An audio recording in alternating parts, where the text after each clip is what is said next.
Max é uma pessoa conhecida, eu acho que de quase todos nós, né? Eu só tenho a agradecê-lo por estar se dispondo da gente, para a gente dar essa palhinha de Mitraclip e TAV na visão do cardiografista, né? Ele que já tem uma experiência e acompanha o Márcio há alguns anos.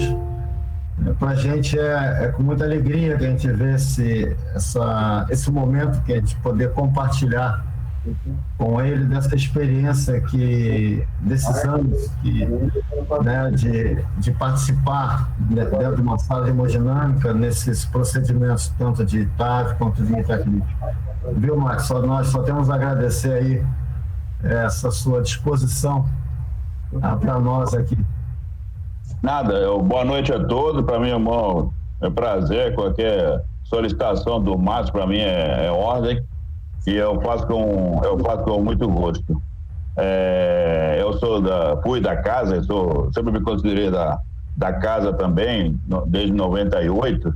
Quando eu cheguei pela primeira vez e entrei na enfermaria do sexto andar com uma parada de uma paciente com insuficiência ventricular direita de CIA de longa data, foi assim que eu botei o pé dentro do IACAC em março de 98. E aí sempre me considerei da casa e eu faço sempre com muito gosto, né? A ideia agora como vocês veem no título, muito pré-pré, né? Então a melhor forma de vocês avaliarem e ter um bom resultado é saber escolher quem é que vai para a mesa, né? Isso não é somente para a mesa hemodinâmica, para qualquer mesa, mesa cirúrgica e botar o paciente apropriado para fazer as coisas, né? O meu conflito, trabalho para todo o pessoal, e aí onde tiver um dispositivo, uma sala de hemodinâmica, estou aí para ajudar, né? É um lugar, no início, sempre desde 2006 me senti estranho no ninho da hemodinâmica, e agora me sinto estranho fora da hemodinâmica. Na emergência, ambulatória, é muito estranho. Então, a ideia qual é? Começamos pela avaliação para Mitraclip. Essa fórmula, essa chamada de marketing é muito interessante, porque você vê que o que tem é um vovô brincando com a neta, né? Bom, isso que pareceria, mas em coisa moderna, a gente já não sabe se realmente é o vovô ou o pai, né? Mas é uma pessoa idosa brincando com a neta e a chamada é qualidade de vida, viver vezes sobreviver. Então, o que a gente procura é qualidade de vida, não quantidade de vida. A quantidade pode ser uma consequência, né?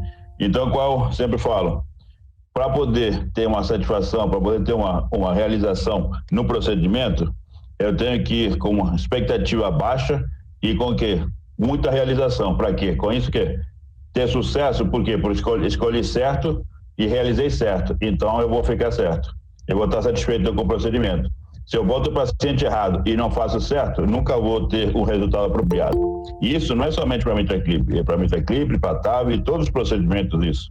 Fazer o procedimento certo no paciente certo.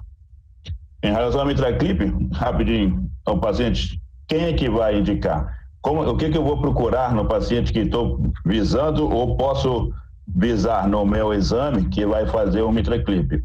Ou um tratamento percutâneo, correção percutânea de regurgitação mitral. Pacientes sintomáticos, mas classe funcional 3 ou 4, não necessariamente classe 4.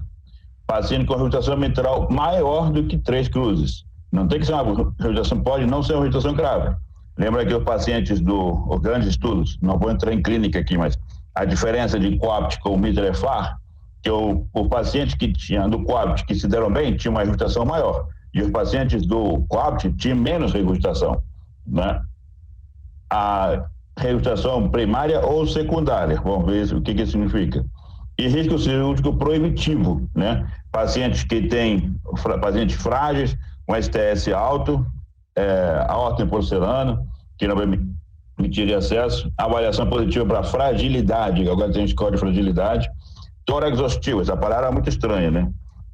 Assim como a aorta em porcelana, que tem condições cirúrgicas muito ruins, né? A gente já fez procedimento em pacientes que não eram tão idosos, mas tinham feito cirurgias de mama tinha feito radioterapia para mama, e então não tinha a mínima condição de acessar o tórax, né? Cirrose hepática, por isso você não consegue a parte de coagulação, e hipertensão pulmonar severa, que é o paciente que tem mais de 2/3 da pressão sistêmica, né? Pacientes que estão clinicamente nesse estado de tratamento, ou seja, a reabilitação tem repercussão. Contraindicações, são pacientes que não podem tomar anticoagulante, nem no procedimento, nem após o procedimento, né? Contraindicações para o anticoagulante, que a gente tinha uma dose inicial de 100 unidades por quilo de peso. Endocardite ativa na válvula mitral. Doença reumática, por quê? Porque é uma válvula que está espessada, que tem restrição e que é mais grossa, então não consigo pegar. E evidência de trombo intracavitário na veia cava inferior ou veia femoral, que são pontos que eu vou manipular, vou trabalhar dentro do átrio, dentro da veia, então não posso, se tenho isso, não pode ser candidato. Então, quando a gente vai falar em anatomia da válvula mitral, tem que saber onde eu estou parado, o que é, como é que comporta o aparato da válvula, né? Então, a válvula mitral vai estar conformada pelo seu folheto anterior, folheto posterior, cordas e músculos papilares. Lembrem sempre que os músculos papilares são o anterolateral e o posteromedial. Quando eu comecei a fazer eco, foi quando estava em voga e mataram o PC Farias. Então, o que mais aparecia era a PM de Alagoas, né? Então, dessa forma, eu me lembrei como é que era o músculo papilar.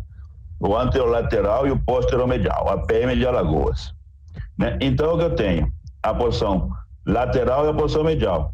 O anterolateral vai dar a porção lateral dos dois folhetos, tanto o anterior como o posterior. E o posteromedial vai dar para a porção medial dos dois folhetos, anterior e posterior.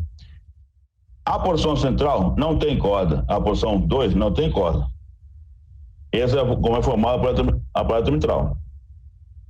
E aqui, ó, 2 tipos diferentes de válvula. Essa é uma válvula mais restrita, né?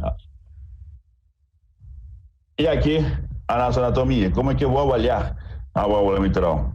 Sempre tem que estar consciente de onde é que eu estou parado. Então, quando eu vou cortar esses cortes, por exemplo, no transtorácico, no transesofágico, mas também são as exigências que eu vou usar no transtorácico, né? Então, quando eu vou trabalhar na válvula mitral, eu tenho noção da sua anatomia. A porção lateral e a porção medial. Então, eu tenho 4 quadrantes aqui, ó. Dividido ao meio. Então, eu tenho a porção anterior e a porção posterior. A porção anterior da válvula, como foi a anterior, vai ter a porção mais lateral A1, a porção central A2 e a porção medial A3. E o folheto posterior também vai ter a porção lateral P1, a porção central P2 e a porção medial P3. Quais são minhas referências?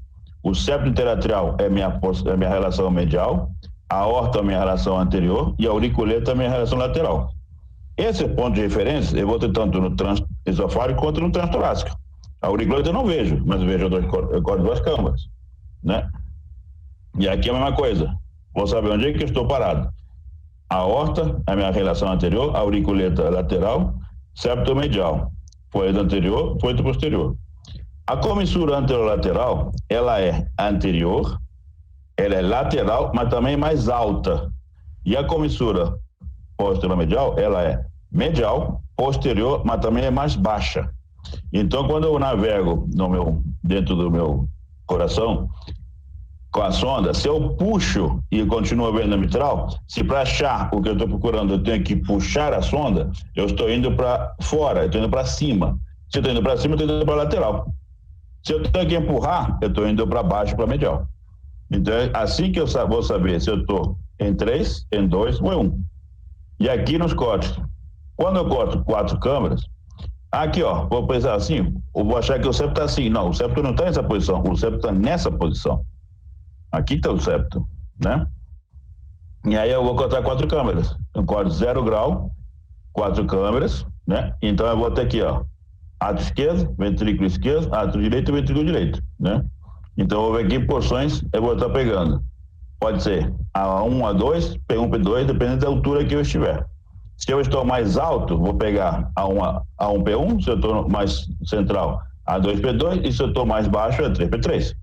Se eu rodo para 45, 60, vou pegar P3 aqui, ó, a circunflexão, a auriculeta, onde está? Então vai pegar o marcador. E aqui eu sou coronariano. Então, isso é anterior, bem lateral, externo. Aqui, ó, auriculeta lateral. Então vai ser, ó, P1. Lembra sempre que quando eu falo de anel mitral e de válvula mitral,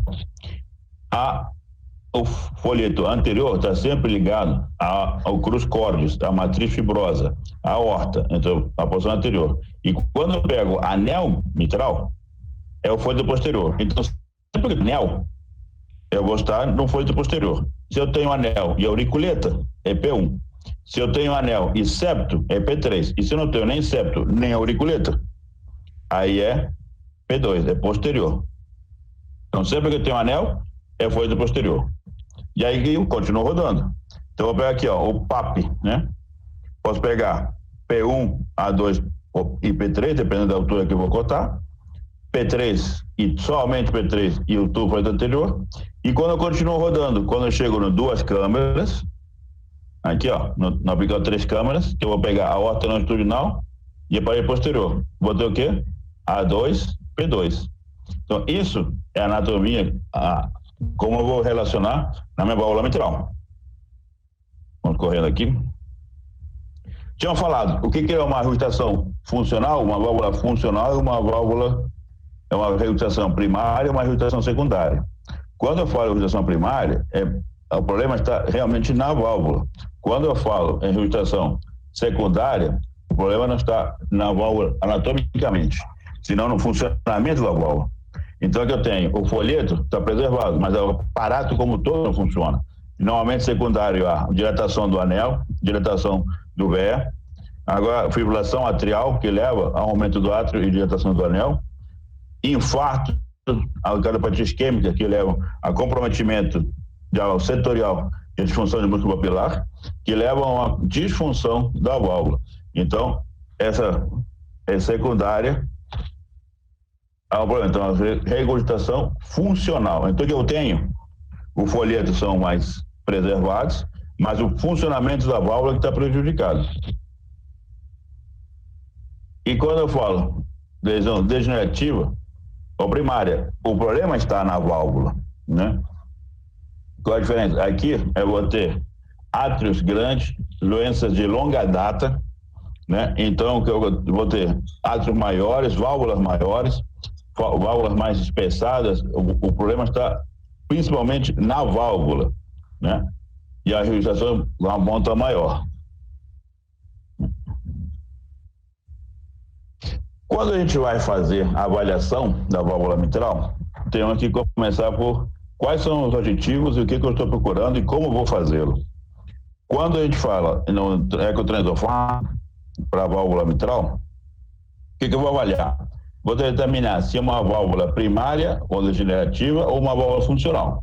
Então, como é que eu vou ver isso? Se o folheto é espessado, se o folheto a lesão é difusa, é localizada, se o folheto tem 3 milímetros, até 3 milímetros, é uma degeneração fibroelástica, ou quando passa de 5 milímetros, que já é um Barlow, e aí já é proibitivo. Então, eu vou avaliar os folhetos, tem fleio, tem prolapso, qual a diferença? Fleio é uma ruptura, é a ponta do folheto que desaba. Prolapso é o corpo do folheto que passa do plano, né? Tem restrição da mobilidade. Cleft tem uma doença primária, tem alteração do folheto anterior,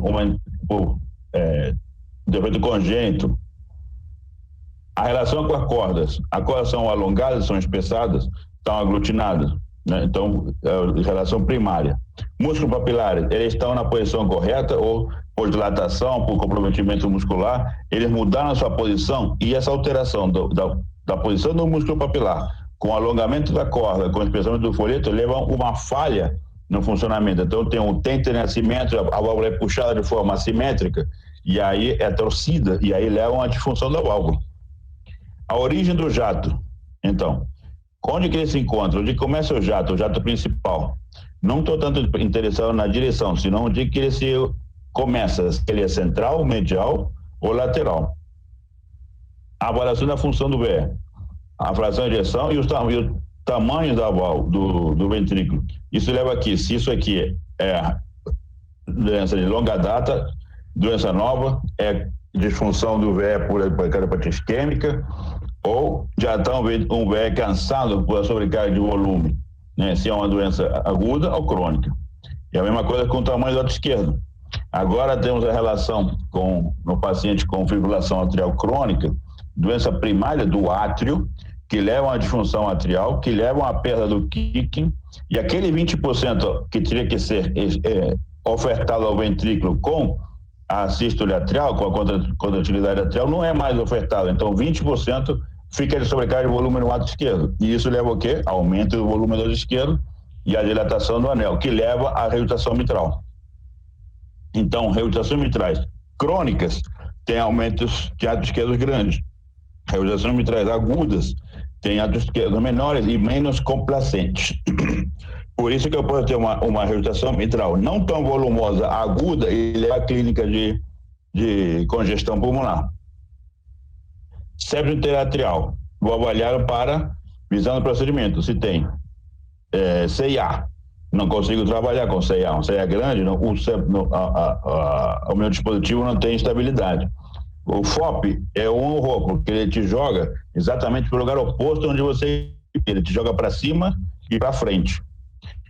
O tamanho da fossa oval e a presença de aneurismas. Ou, às vezes, casos já tem procedimentos anteriores, tinha CIA, já tem defeitos dentro desse septo.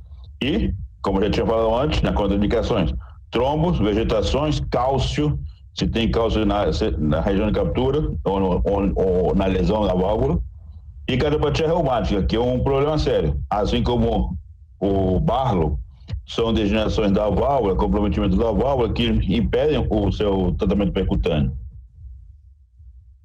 Como eu vou calibrar o aparelho, né? Sempre vou ter que fazer as medidas com mais de um looping, as imagens com e sem color, né, para poder comparar. Sempre vou capturar o jato da regurgitação mitral na válvula e em vários cortes, usando todos os cortes, né? E eu tentando concluir toda a imagem, a regurgitação mitral. Isso aqui que é importante. Como que eu vou calibrar o colo e o Doppler para ter entre 50 e 70 centímetros por segundo do Doppler colorido? Se eu tenho menos de 50, eu vou exacerbar a minha regurgitação. Se eu tenho mais de 70, eu vou estar subestimando a minha lesão, né? O 3D para o diagnóstico é uma boa ferramenta de localização anatômica, mas não é essencial para a avaliação pré. Você consegue pegar todas as informações só com o 2D. Aqui são das imagens 2D, todas as informações necessárias para a avaliação do paciente. Eu vou fazer os cortes. Vou começar no 0 grau, né? Que vai ser o corte de 4 câmeras. Então, eu vou fazer um corte alto, central e inferior. Quando eu pego o corte alto, eu pego 5 câmeras, abro a aorta, né? Aí eu tenho a 1P1, a 2P2 também, pego a aorta, e quando eu entro de novo, pego a 3P3, né? É isso que eu estou fazendo aqui. Eu tenho aqui um corte alto, um corte médio e um corte baixo, no 0 grau. Tá vendo aqui, ó, o 0 grau? Então, o ângulo é o mesmo, mas se eu puxar a sonda, eu vou estar pegando a 1P1, se eu entro na posição média, a 2P2, e se eu entro mais posterior e baixo e posterior, eu vou pegar o quê? Lembra que posterior é uma coisa, e inferior é outra. Então, quando eu vou entrando, indo para baixo e para trás, eu vou ir para 3, né? Eu puxo, vou para cima e para frente, 1 no centro, inferior. É esse mesmo ângulo, para lá e para cá, né? 0 grau. Superior a 1P1, né? E aí eu vou pegar em que ponto, se a regurgitação é mais medial ou mais lateral. No centro, a 2P2, e quando eu entro mais, a 3P3, né? Em 0 grau, ou 4 câmeras, inferior. Aí eu rodo, aqui, ó. Vou pegar aqui, esse aqui, de novo, resumido, A1, A1P1, A2P2, A3P3, 0 grau, alto, médio e baixo. Aí eu rodo para intercomissural, entre 60 e 90 graus. E aí, o que eu vou ter? Eu vou estar trabalhando com o meu eixo anterior, médio e posterior, na linha intercomissural, né? Aqui de novo, eu vou estar cortando aqui, ó, entre 60 e 90 graus, assim, ó, né? Então, o que eu vou ter? Quando eu faço uma anteriorização da minha mão com a catraca, são aquelas coisas que tem que ser usadas na sonda, quando eu anteriorizo, eu pego só os folhetos anteriores, os 3 segmentos anteriores. Quando eu pôr no meio, bem na linha intercomissural, eu vou pegar P1, A2 e P3, bem na linha intercomissural. Qual é o macete para você saber que está pegando bem A1, P2, P3? Tá vendo? PAP, aqui, ó. P3, P1, A2, P3. Quando ele abre, fica feito uma cela. O P1, o A2, fica uma cadeira e o P3 em cima, ou ele desaparece. Eu consigo pegar assim, ó, é que eu estou bem na linha intercomissural. E aí eu posteriorizo mais e eu vou pegar o quê? Os 3 segmentos posteriores. Anterior, os 3 anteriores. Quando eu estou central, no meio, P1, A2, P3. E quando eu pego posterior, eu pego os 3 segmentos posteriores. E assim eu tenho a anatomia e a relação espacial da minha válvula. E aqui de novo. Bem no meio. Anterior, A1, A2, A3, bem no anterior. E aqui eu vou pegar inteiro o folheto. Então aqui não vou pegar a rejustação. Se eu pego a rejustação nesse ponto, principalmente aqui, na posição entre A1 e A2, é porque na presença de um cleft. O cleft vai fazer nessa posição, bem nessa posição aqui, ó. Entre A1 e A2, e quando eu anteriorizo, se eu tenho rejustação nesse ponto, é porque eu estou na presença de ou um furo ou um cleft. Aí vai abrir a auriculeta e vou estar aqui, ó, P1, A2, P3 na posição central, né? Eu fui para trás e aqui, ó, não tem corda. E aí quando eu vou ver a minha posição A2 como se fosse uma cela. Quando eu posteriorizo mais aí, eu pego os 3 segmentos posteriores. Aqui sim eu posso pegar um espaço entre eles, que são as fendas que separa P1 de P2 e P2 de P3. P1 de P2 e P2 de P3, né? Aqui. E de novo, resumindo, anterior, os 3 segmentos anteriores, central no corte 45, 60 graus aqui, ó, 60, 90 graus aqui. Vou pegar P1, A2 e P3, e aí nos cortes posteriores, posteriorizando, vou pegar só o folheto posterior. E assim eu vou saber onde que eu estou parado, né? Quando eu rodo mais um pouco, aí eu vou pegar de 100 a 130, significa o quê? Eu vou pegar o corte longitudinal. E aí eu vou fazer uma rotação para lateral, central ou medial. Como é que eu faço isso? Se eu rodo horário, eu vou para medial. Se eu rodo anti-horário, eu vou para lateral. Então, no mesmo ponto que eu estou aqui, central, pegando parede posterior da aorta, continuidade com A2 e P2, eu estou botando no meio. Se eu rodo anti-horário, eu vou para lateral. Se eu rodo horário, eu vou para medial.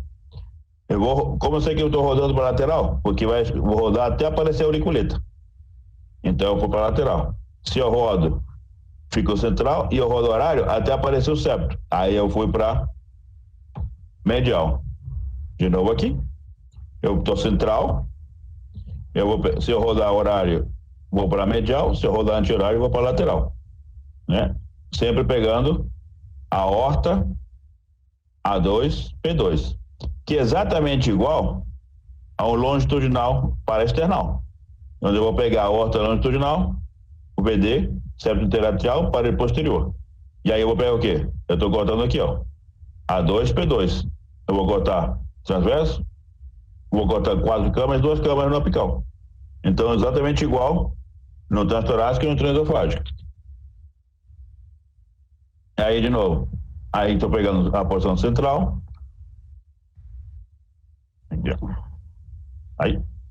Aqui separando aqui. Resumindo, porção central A2, P2, lateral, medial. Isso para quê? Para posicionarmos onde estamos parados. Quais são as posições onde eu estou mexendo na minha válvula mitral, né? E aí vou determinar aqui, a origem do jato. Então aqui, ó, 2 câmeras, e aí mais fácil. Zona de convergência, aqui está mal calibrado, né? E aí eu vou ver a intensidade do meu jato, a dispersão espectral, né? E a minha vena contracta. Aí eu rodei e eu consigo pegar a minha aceleração convectiva e o ponto onde está o maior jato. E qual é o mecanismo dessa registração? Qual o mecanismo da registração? Eu tenho, o folheto está deságuo porque está uma corda rota, ele prolapsa porque tem alongamento, ruptura de corda secundária, né? Ou ele tem tendência assimétrico, tem um infarto, tem dilatação, tem tração de cordas e é tracionado uma corda mais do que a outra. Então é isso que eu tenho que avaliar. Qual o mecanismo dessa reabilitação? Aqui, ó, o flare gap, que significa o grau de separação dos folhetos.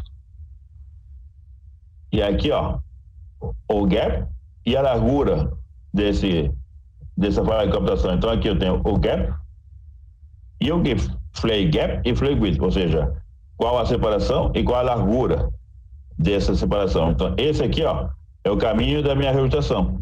Quando eu vou no 3D, eu pego aqui, ó, P2, aqui, ó, 1, 2, 3. Então esse prolapso falha de captação só desse segmento aqui. Então o que eu vou fazer? Eu vou cortar aqui em cima e vou virar de lado. Aqui, ó. E o que eu fiz? Eu tenho aquele defeito visto diferente, né? Aqui, ó. Então aqui o folheto posterior e eu estou vendo, esse é parte do folheto anterior. E aí que eu estou vendo onde está a minha falha aqui, ó. Eu com o 3D eu consigo mexer para lá e para cá. Eu consigo orientar até ficar bem de frente para o defeito. E aí eu vou medir. Tenho 4 milímetros de gap e 8 milímetros de largura. A vena contracta, aqui cortei a medida, não são em torno de 7 milímetros, né? Que é a critério de gravidade. Nós temos aí o grande Luiz Henrique Weitzel, que tem experiência desde o desenvolvimento, então usava muito esses valores, né? E aqui, ó, um corte ortogonal, mesmo tempo, que é onde eu pego A2P2 na via de saída e intercomissural. E então eu consigo pegar um jato, 2 jatos aqui, ó, e eu consigo ver se ele é mais lateral ou mais medial, né? Onde é que está a auriculeta, onde é que está agora. Então aqui eu consigo ver que tem vários pontos aí intercomissural e aqui avalio um deles, né? No corte da anteroposterior e lateral. Comprimento de P2, esse é um critério importante. Como é que eu vou fazer essa medida? Vou fazer na diástole, na máxima abertura, sem corda, na parte somente do folheto móvel. A parte móvel do folheto que me interessa, né? Aqui, ó, 7 milímetros, que é o mínimo negociável, né? Nessa medida. O ideal é acima de, em torno de 10 milímetros.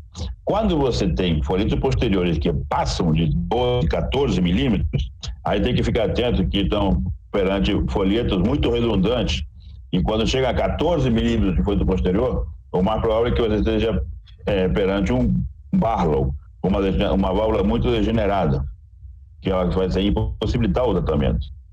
Então, como é que eu vou fazer isso aqui? Como é que eu vou avaliar? São pacientes, paciente apropriado para correção percutânea, apropriado. Válvula funcional. A válvula funcional qual é? É uma válvula que quando a textura está preservada, não é uma válvula muito espessada, não é uma válvula degenerada, então ela é uma válvula firme que permite bem ser capeada. Falha de captação central, A2P2, por quê? Porque não tem corda, e é fácil de trabalhar, não se enrolar nas cordas. Folheto com tamanho apropriado, em torno de 10 milímetros, uma área valvar de 4, porque cada vez que eu clampeio, eu perco 30% da área. Então, o ideal tem em torno de 4 centímetros quadrados por planimetria. Se eu vou usar no transofágico, posso fazer a planimetria pelo transgástrico.